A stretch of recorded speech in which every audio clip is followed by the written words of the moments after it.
Tayo po muna ay manalangin at humingi ng tulong sa ating Panginoong Diyos. O aming Panginoong Diyos, patuloy po kaming tumitingin sa inyo ng may pagkapakababa sa aming mga puso. Humihingi, Panginoon, ng tulong sa inyo as we again remember what the Lord, our Savior, Jesus Christ has done on our behalf.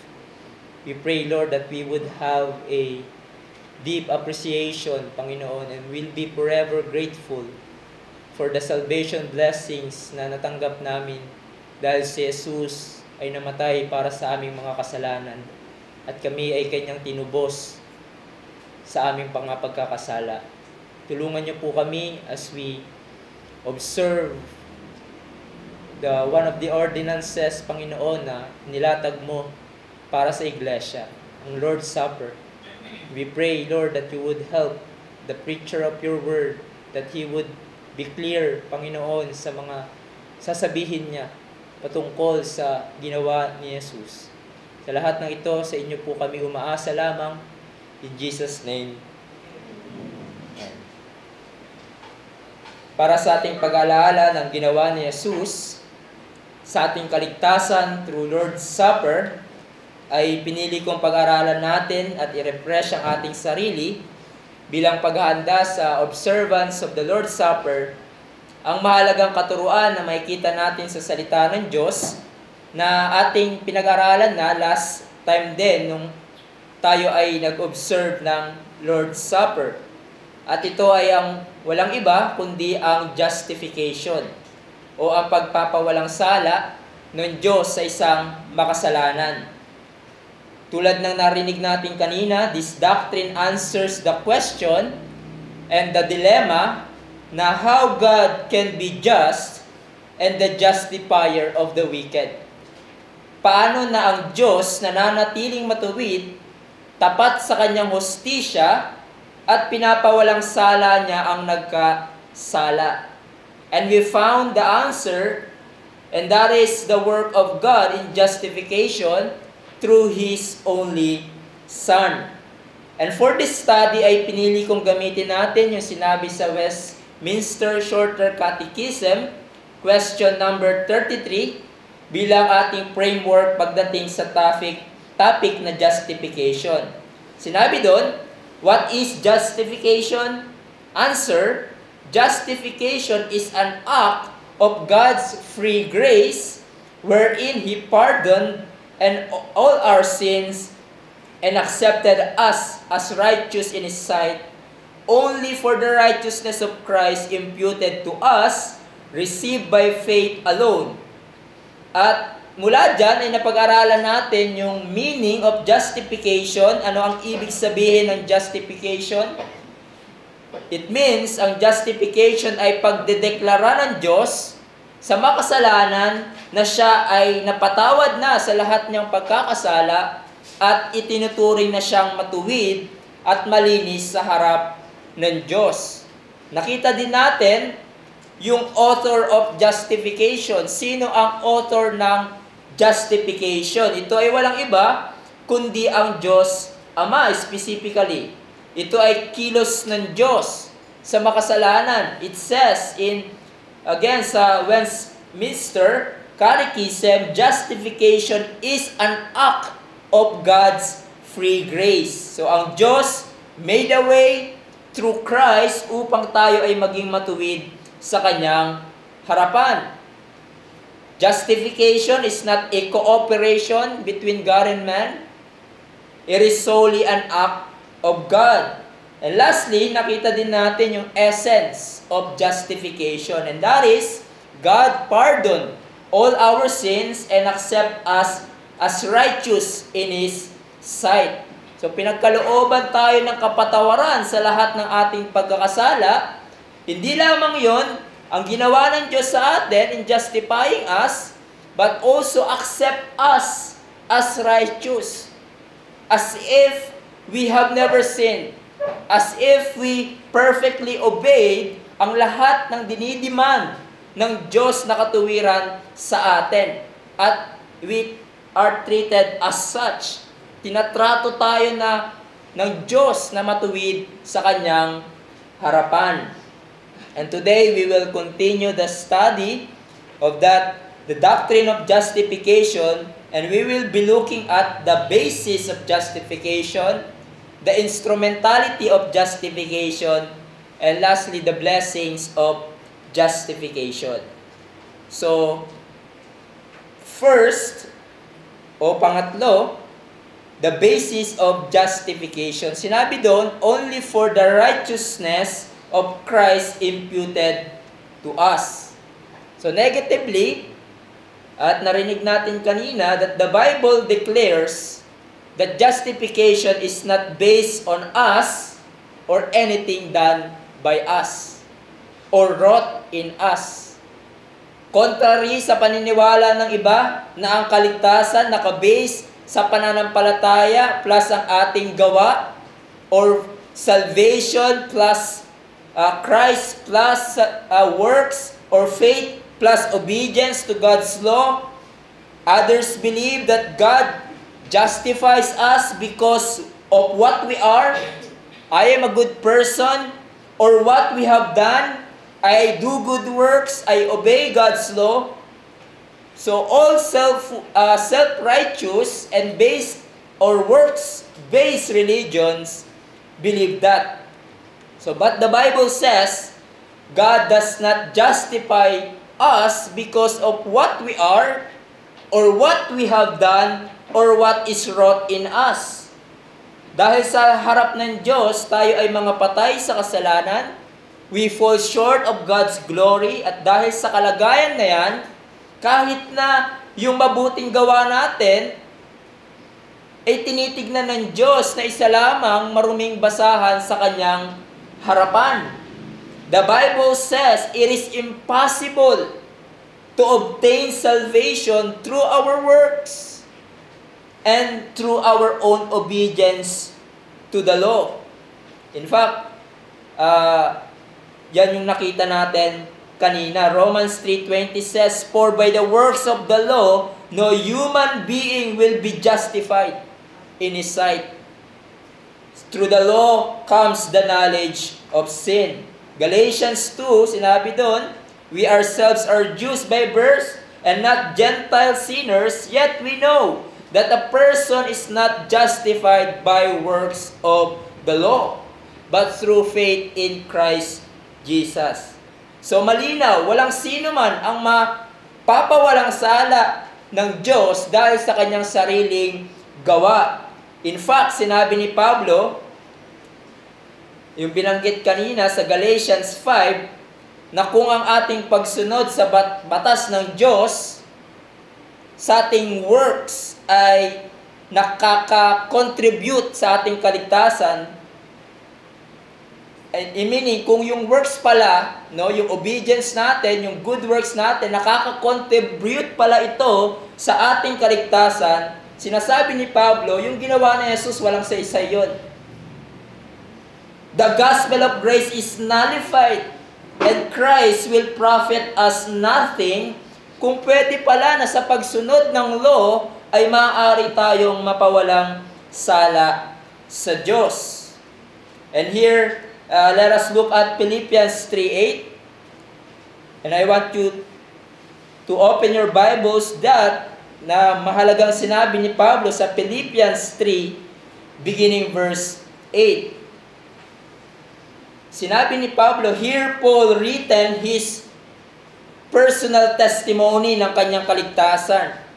At sinabi niya sa verse 8 ng chapter 3, "Indeed, I count everything as loss because of the surpassing worth of knowing Christ Jesus my Lord.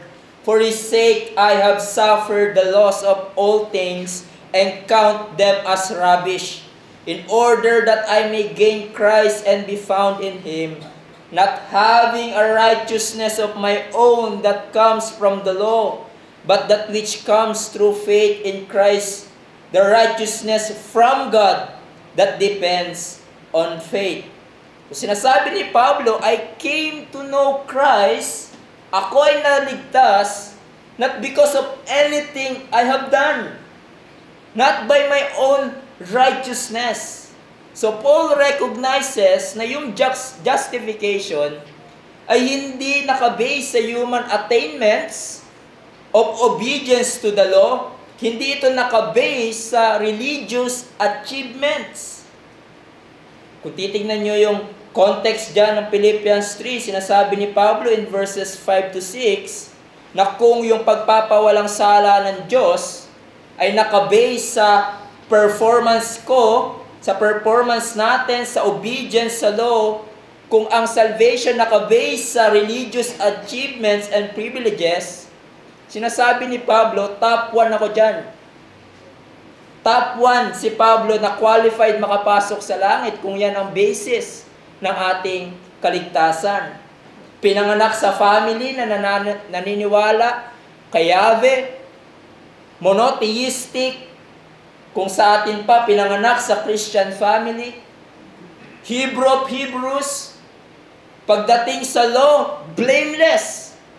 He scrupulously obeyed all its commands. And he said, all of these are rubbish. All this achievement and privileges will not make me right with God. Lahat ng ito ay hindi papasa sa Diyos. But what's the basis of my justification, he said? The righteousness from God that depends on faith. That's our only hope para maging katanggap-tanggap sa Diyos. Ang katuwiran na labas sa atin, hindi nagmula sa atin, but nagmula sa Diyos through Jesus Christ. In fact, even if ang isang makasalanan, right now, magsimulang sundin ang batas ng Diyos perfectly, kumbaga, nagbagong buhay na siya ngayon, yung kanyang pagbabagong buhay or new obedience cannot satisfy yung penalty due to his past sins. Sabi nga ng isang writer, if we were to render perfect service for all million years, we could not pay for our past sins. Dahil ang kasalanan natin ay laban sa infinite and perfect and holy God. Kumbaga, kukulangin yung buong buhay natin ng paggawa ng mabuti para masatisfy yung justice ng Diyos laban sa ating kasalanan. Sobrang laki, sobrang tindi ng pagkakasala natin sa Diyos na hindi kayang ng ating mabubuting gawa to cover up, to remove yung ating kasalanan. And so, ano ang ating pag-asa para maging matuwid sa harap ng Diyos? Sinabi, only the righteousness of Christ imputed to us. And so the Bible says that justification is exclusively based on Christ's work and His righteousness imputed to us. That's very clear in 2 Corinthians 5:21. For our sake, He made Him who knew no sin to be sin on our behalf, that we may become the righteousness of God.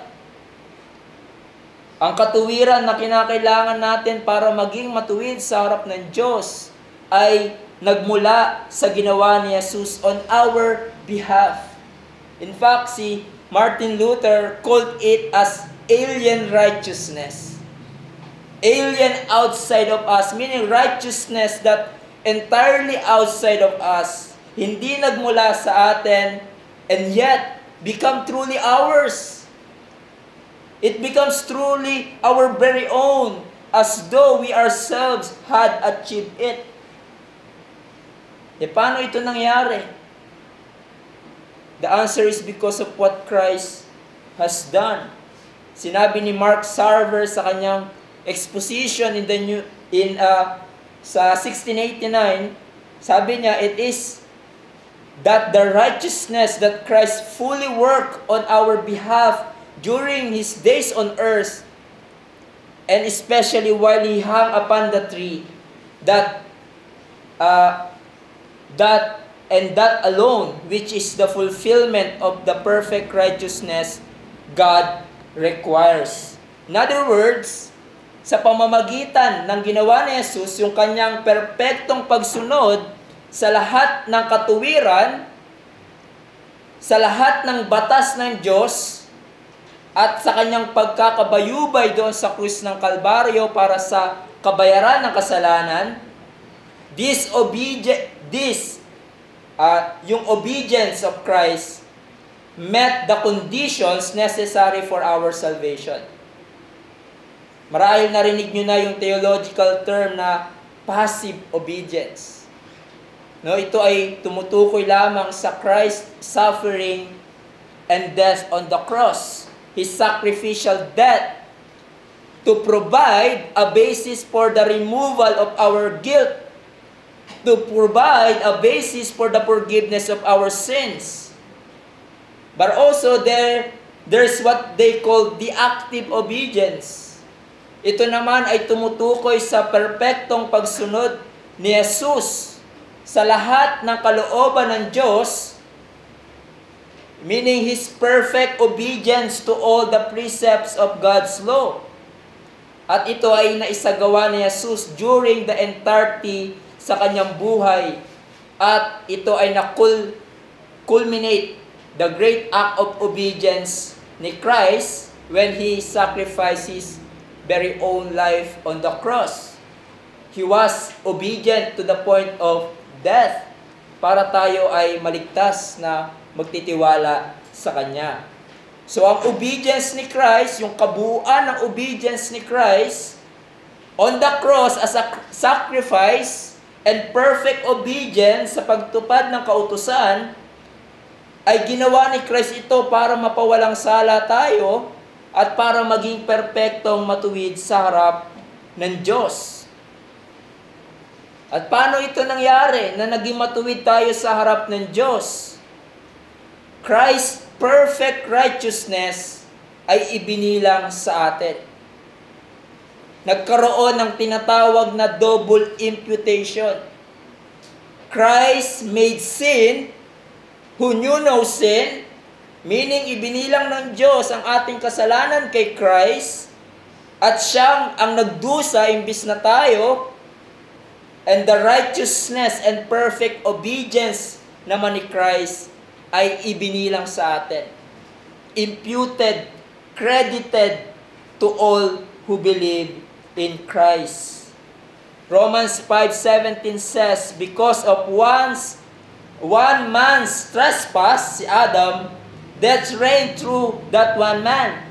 Much more will those who receive the abundance of grace and free gift of righteousness reign in life through the one man, Jesus Christ. So natanggap ng mga taong naniniwala kay Christ ang kanyang perfect righteousness, at ngayon ay tinitignan na sila ng Diyos na malinis, may perfect na katuwiran dahil sa ginawa ni Jesus.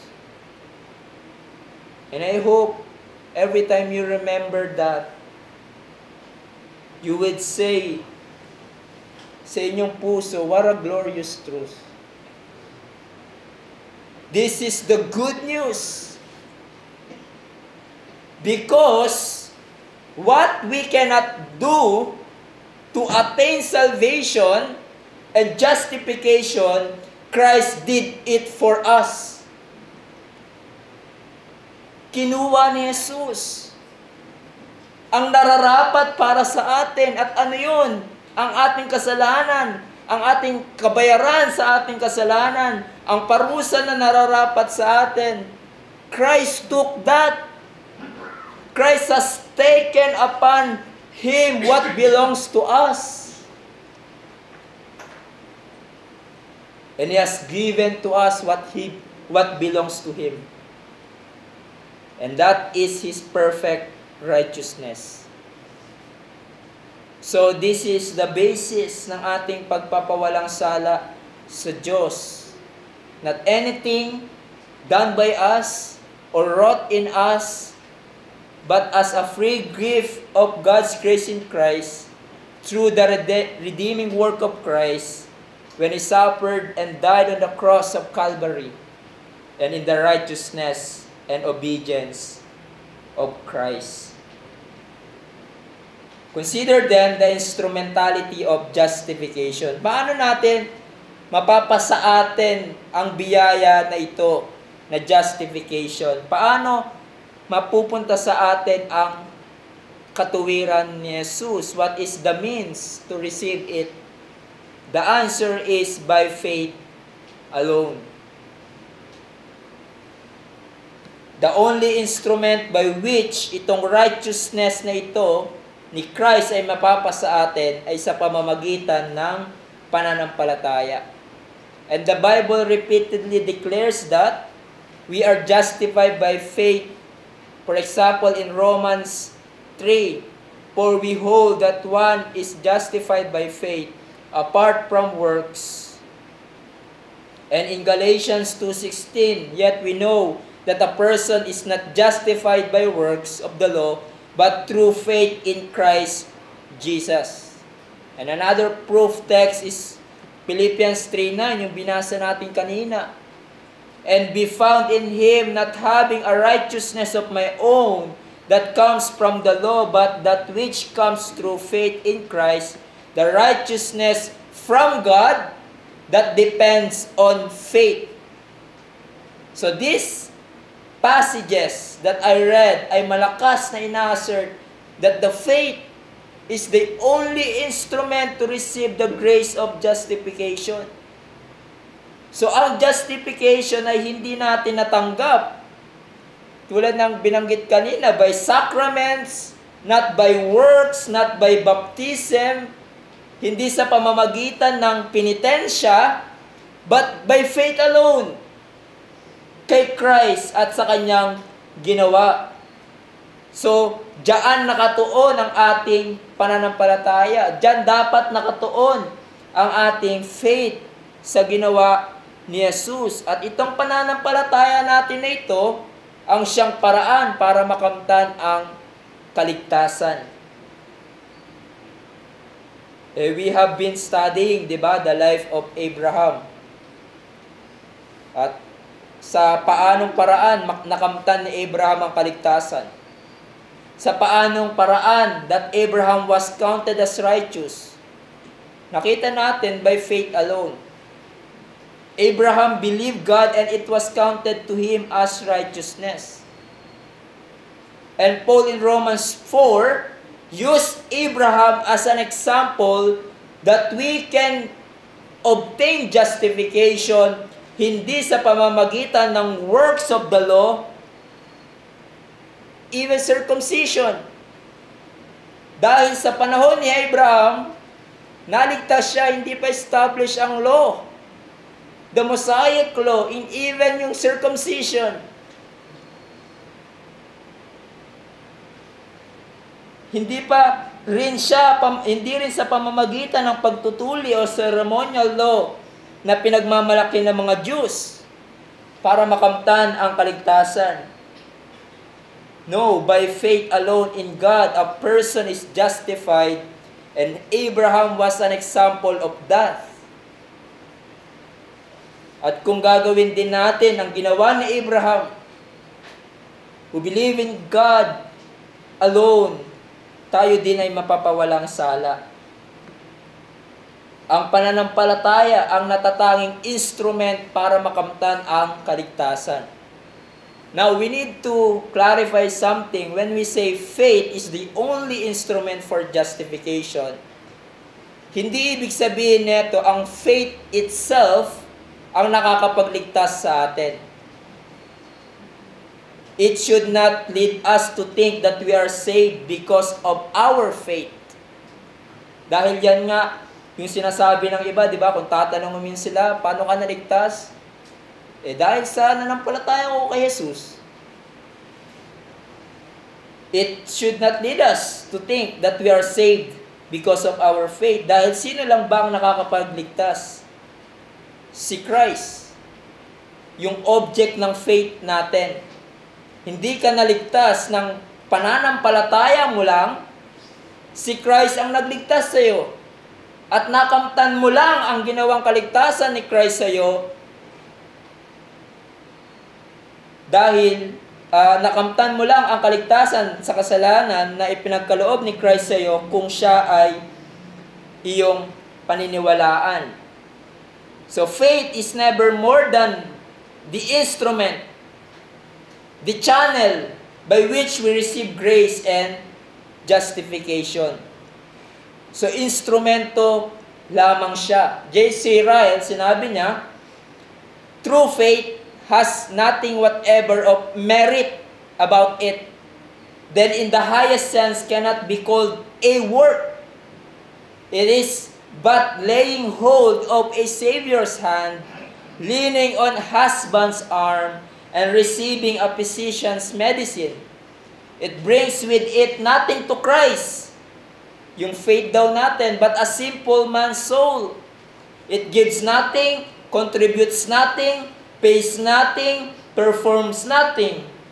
It only receives, yung faith natin, takes, accepts, grasps, and embraces the glorious gift of justification which Christ bestows, and by renewed daily acts, enjoys that gift. So, ang pananampalataya, parang siyang bukas na palad. Empty hand. Kung saan sa pamamagitan nito natatanggap natin ang biyaya ng kaligtasan na pinagkakaloob ng Diyos. So ang ginagawa ng faith is just an instrument. Just to receive ang ginawa ni Christ at mag-rest kay Christ for salvation. Now tatanungin natin, why faith alone is the instrument of justification? Bakit hindi repentance? Bakit hindi love is the only instrument for justification? Why God selected faith, not some other graces as instrument of justification? Una, hindi dahil ang faith is a great gift from God. Because even repentance ay gift from God. Even the repentance ay gift from God, and even yung ibang mga Christian graces like hope and love. Why faith? God has chosen faith because of its peculiar nature, and that makes it so an appropriate instrument of justification. At anong ang nature ng faith?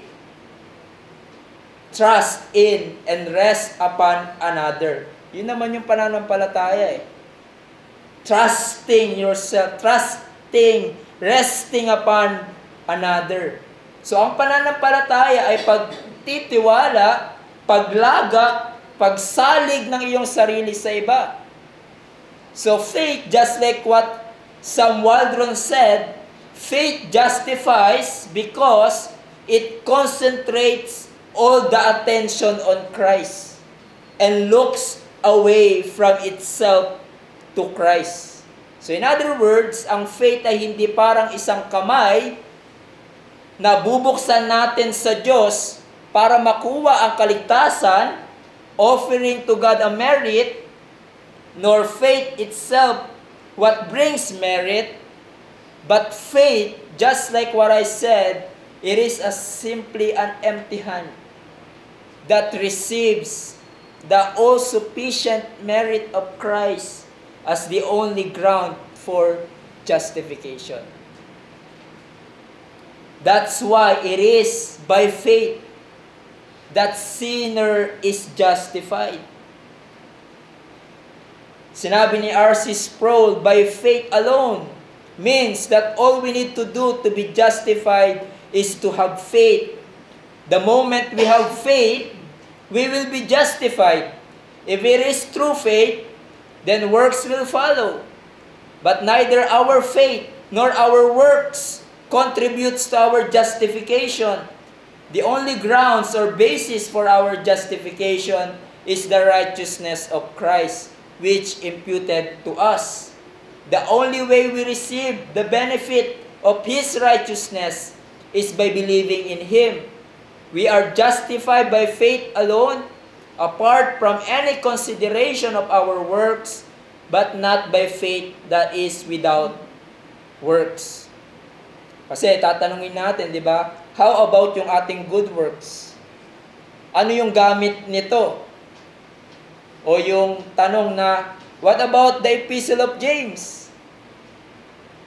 Says that man is justified not just by faith alone, but also by works. Well, we already expounded that. Ang mabubuting gawa, hindi siya ang paraan para tayo ay maligtas kahit gaano pa ito karami. Hindi yun ang paraan para tayo ay maligtas. Hindi ito sufficient para mabura ang iyong bad record sa Panginoon, ang iyong mga kasalanan. Salvation is by faith alone, in Christ alone. And yet, the faith which justifies is not alone. In other words, true faith produces good works. Good works are fruit, and not the roots that we are justified. Kung tunay ang iyong pananampalataya, inevitably, it will produce works. As we have seen, and that's the argument of James. If your faith is true faith, it will produce works. But never ang works ang basis ng ating kaligtasan. Kaya nga, justification by faith alone gives all the glory to God, to the salvation of sinners. Ang katotohanan na ito na ang justification by faith alone ay ibibigay ang lahat ng luwalhati sa kaligtasan ng mga makasalanan sa Panginoon lamang. Dahil in this truth we see how graciously give to us, how God graciously give to us everything na kinakailangan natin para maligtas. Christ did everything for us. Sa salvation natin, God shows His kindness to our wretched sinners, just like you and me. Tayo na mga makasalanan at rebelde sa Diyos at nararapat sa Kanyang parusa doon sa impyerno ay pinagkalooban ng biyaya sa kaligtasan. Pinagkalooban even ng faith by which we are justified. Pinagkalooban ng faith as an instrument upang yakapin natin si Jesus at siya ang ating pagkatiwalaan para ikaw ay mapatawad sa iyong pagkakasala at maging matuwid sa harap ng Diyos. Kaya't marapat lamang na ibigay natin ang lahat ng papuri sa Panginoon na nagligtas sa atin. Sabi nga ng isang writer, creatively sinabi niya, the doctrine of sola fide, faith alone, is the best preparation for the praise of soli Deo Gloria. To God alone be all the glory. Because justification by faith alone gives all the glory and credit to God, to all the salvation of sinners, because He provided everything for sinners to be reconciled to Himself. But lastly, the blessings of justification. Anong pagpapala o resulta ng justification? Napakarami po, pero una, peace with God. Romans 5:1 says, therefore, since we have been justified by faith, anong resulta?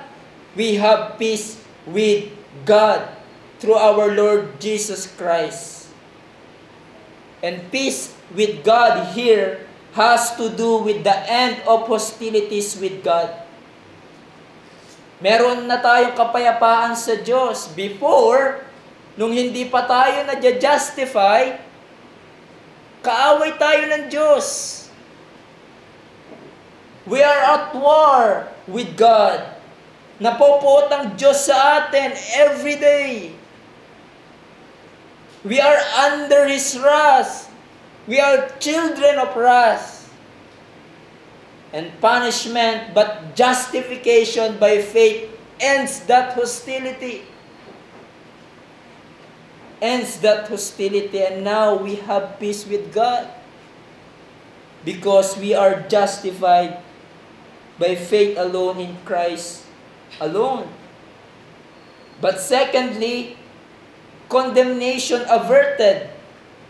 Romans 8:1, therefore there is now no condemnation for those who are in Christ Jesus. Kung ikaw ay united to Christ, justified through Christ in the bond of faith, wala nang parusa. Wala nang condemnation ang naghihintay sa iyo dahil sa iyong kasalanan. Kung ikaw ay dineklara na napawalang sala dahil sa iyong faith in Christ, hindi ka na mapapahamak magpakailan pa man. John 5:14 says, truly, truly, I say to you, whoever hears my word and believes Him who sent me has eternal life. He does not come into judgment, but has passed from death to life. You have passed from death to life. Kung ikaw ay justified. Ang tunay na believers who receive the justifying grace of God shall never come into condemnation. But also, justification brings us access to God and communion with Him. Romans 5:2, it says, through Him, through Christ, we have also obtained the access by faith into this grace in which we stand. Prior sa ating justification in Christ, wala tayong tunay na relationship sa Diyos. Wala tayong access sa Panginoon at sa mga spiritual blessings that He promised to the just and righteous.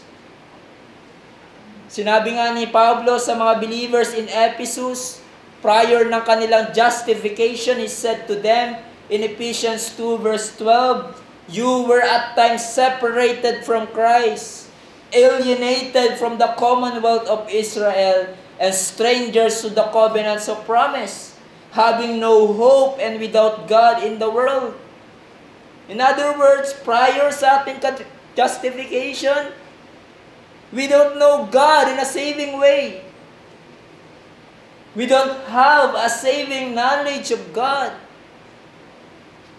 And therefore, barred of spiritual blessings and privileges na na-enjoy ng mga believers. Barred of communion with true and living God. We don't know what it means to be forgiven of our sins. Wala tayong ganong alam. We don't know what it means to have God as our Father and call it as our Abba Father. But in Christ, sinabi na kasunod ni Pablo in Ephesians 2:13, but now, in Christ, you who once were far off have been brought near by the blood of Christ. You are justified, having peace with God through Christ.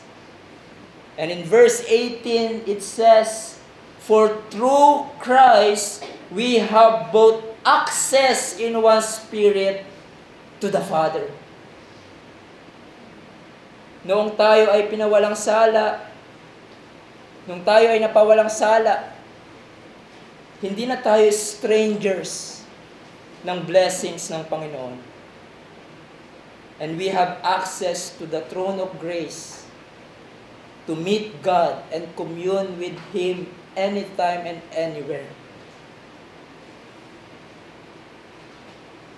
But furthermore, justification brings us a joyful hope of the glory of God.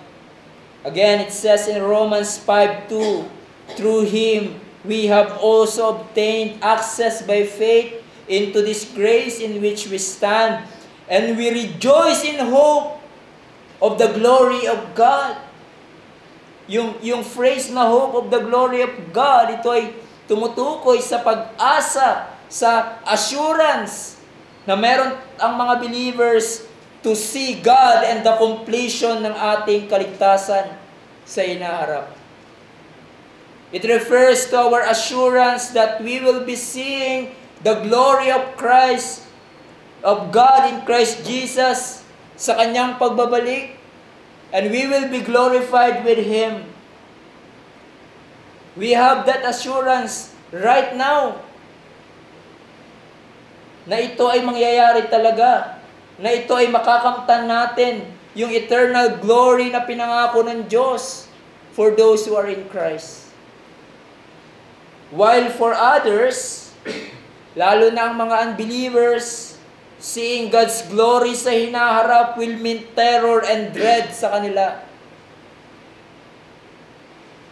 But for us who believe, ito ay isang kagalakan sa atin. Ngayon pa nga lang, di ba, na nandito tayo sa mundo, when we think of coming of Christ, when we think of the new heavens and the new earth, and the glory that awaits us bilang mga believers, it gives us true joy. It refreshes our soul when we think of that eternal glory. It gives us joy. It's unspeakable joy and full of glory. Why we have that joyful hope of the glory of God? Because of justification. By faith alone, through Christ. Again, marami pang blessing na hatid ng justification na hindi natin may isa-isa lahat. Nariyan ang adoption.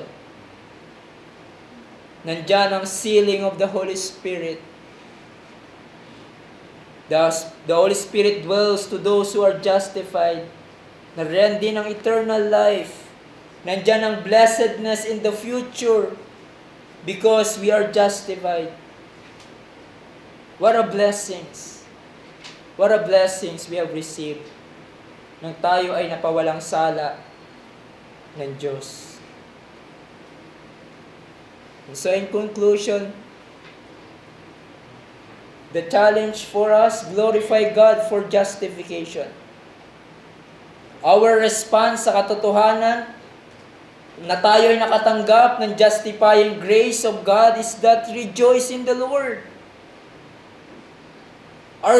Our soul shall glory in God who justifies.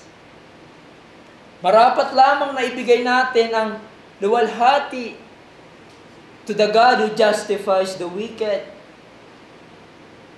Dahil kung iisipin natin, where would I be? Where would you be? Kung hindi sa kahabagan ng Diyos through Christ ay ikaw ay pinawalang sala.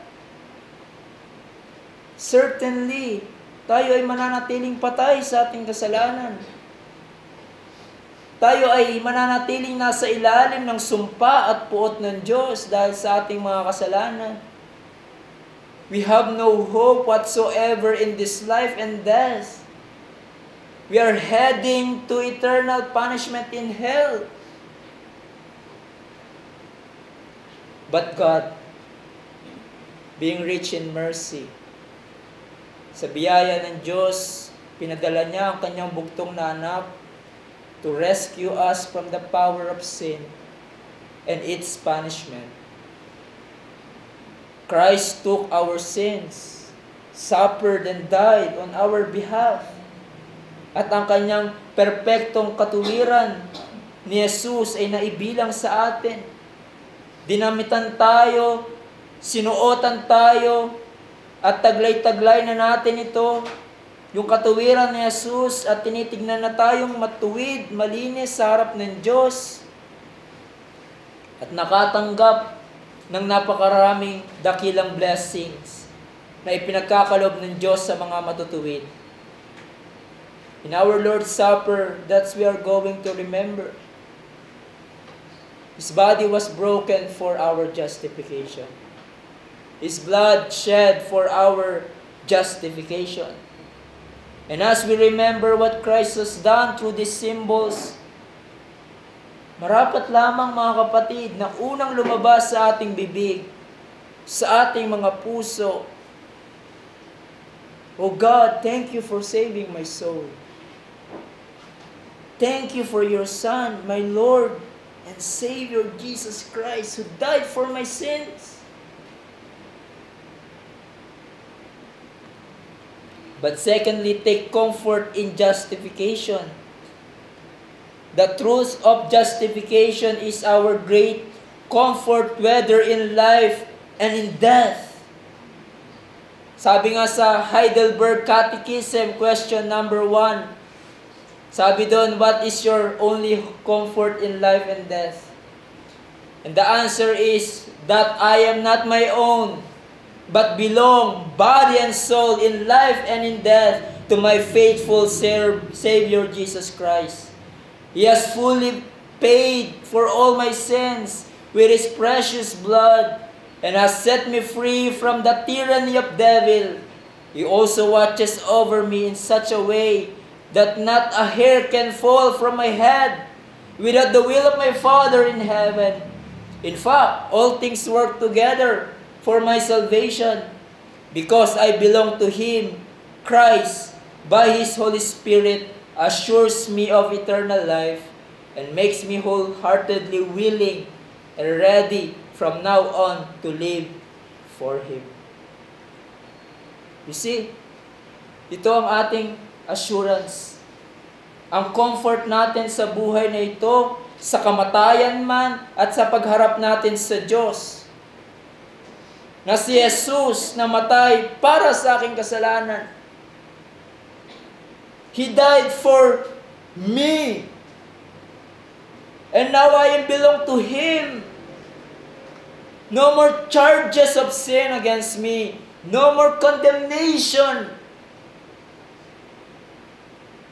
Sa mundong ito na punong-puno ng uncertainties, there is a sure and solid rock which the believers stand.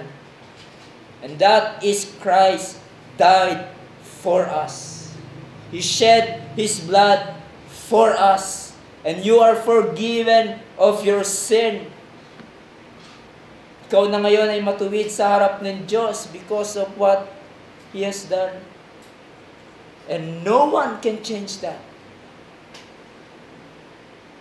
If you are truly in Christ. That's our assurance. That's our comfort. William Cowper, isa sa mga English poet of 16th century, we know he suffered so many depressions in life, greatly depressed, severely depressed.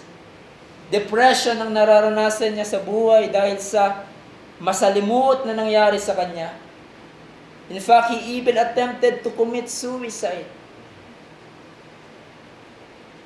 Ngunit sa gitna ng masalimuot na pangyayari sa kanyang buhay, ano ang kanyang naging pag-asa?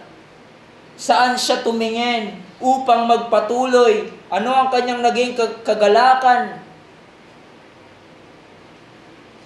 Ang naging kagalakan niya ang katotohanan na si Christ ay namatay para sa kanya. At siya ay napatawad sa kanyang kasalanan. And he wrote sa kanyang hymn, "There is a fountain filled with blood, drawn from Emmanuel's veins. The sinners plunge beneath that flood, lose all their guilty stains." Lose all their guilty stains. Sinabi niya, "Redeeming love has been my theme, and shall be till I die." Nabasa din natin kanina, sinabi sa atin ng ating kapatid, Spafford suffered terribly. Ngunit ano ang naging pag-asa niya sa gitna ng masalimuot na nangyari din sa kanyang buhay? He wrote sa kanyang hymn, "Let this blessed assurance control." And what is that? That Christ has regarded my helpless state and shed His blood on His own. It is well with my soul. John Newton, sa kanyang kamatayan, sa kanyang deathbed, ano ang kanyang naging pag-asa? Sinabi niya, "Yes, my memories are fading away, but there are two things that I will still remember, that I am a great sinner and Christ is my great Savior." That's our hope in life and death. Christ died for me. Christ loves me, and nothing can separate me from His love. At sa pagharap natin sa Diyos, sa kamatayan o sa pagbabalik ni Jesus, sa pagharap natin sa bar judgment of God, He will welcome us to enter sa everlasting joy in heaven with Him. Because Christ died for us and clothed us with His righteousness. Even the grave has no power for those who are clothed with the righteousness of Christ. Nothing can separate us with the love of Christ. Ganito kadakila ang justification. So believers,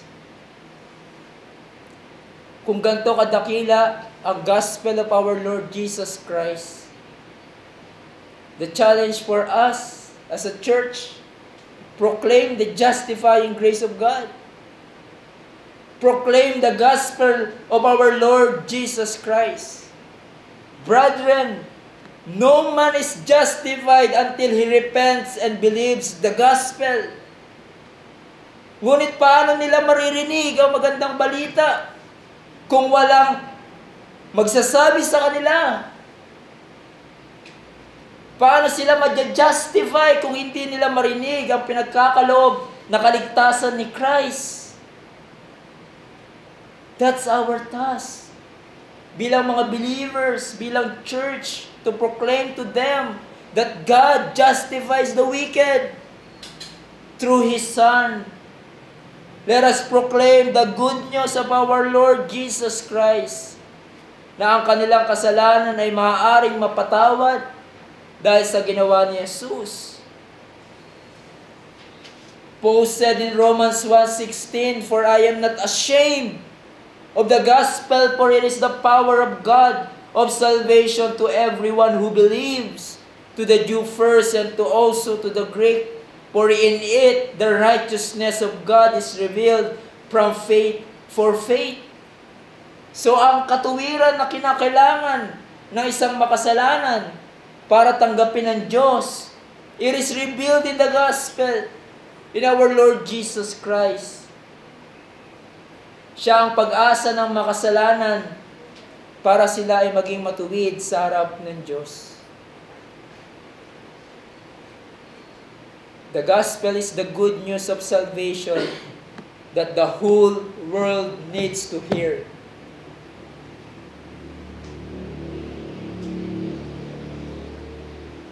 That all sinners needs to hear. And it is our duty to tell them the gospel. They need to hear it. For faith comes from hearing, and hearing the word of God. And so, let us pray for courage. Pray that you will not be ashamed kung merong opportunity to proclaim the gospel. My friends, Believe in Christ for your justification. No amount of works can save you from sin and its punishment.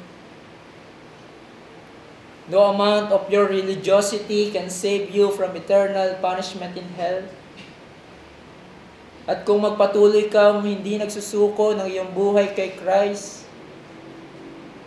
the Bible clearly says, ang puot ng Diyos ay nananatili sa iyo. The wrath of God remains in you. But the good news is, God sent His only begotten Son.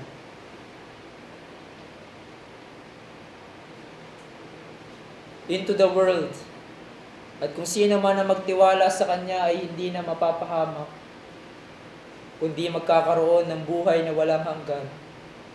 Hindi na tatanggap ng condemnation, but you will have eternal life. Repent of your sin. Come to Christ for salvation. Dahil sa Kanya lamang matatagpuan ang katuwiran na kinakailangan mo para tanggapin ng Diyos. At papatawarin ka niya sa lahat ng iyong kasalanan. If you believe in Christ, you will be justified. Tayo ay manalangin. O aming dakilang Diyos, salamat po sa katotohanan na aming napag-aralan. Kaninang umaga hanggang ngayon, we are reminded again and again of what Christ has done for us in justification. Salamat po, Panginoon, sa malaking pagpapala na ito. Sana rin, O Diyos, ang truth na ito ay magpatuloy na magpakumbaba sa amin. Patuloy kaming maging mapagpasalamat at maging mapagkumbaba dahil ang lahat ng pagpapala na meron kami ngayon, lalo na ang spiritual blessings, Panginoon, ay nakamtan namin hindi dahil sa aming sarili, kundi dahil sa inyo at sa inyong biyaya lamang. Na-enjoy namin ito, Panginoon. Nagagalak ang aming mga puso when we remember those spiritual blessings. And I pray, Lord, that it will continually to sink in our hearts. And it will produce humility, Panginoon, sa paglakad namin sa aming buhay bilang Kristiyano. And it will produce to us a courage to proclaim the gospel of our Lord Jesus Christ. Because this is the good news that the sinners need to hear for them also to be justified. So, Father, as we remember, observe the Lord's Supper, help us, Lord, to be grateful for all that you have done in us. In Jesus' name.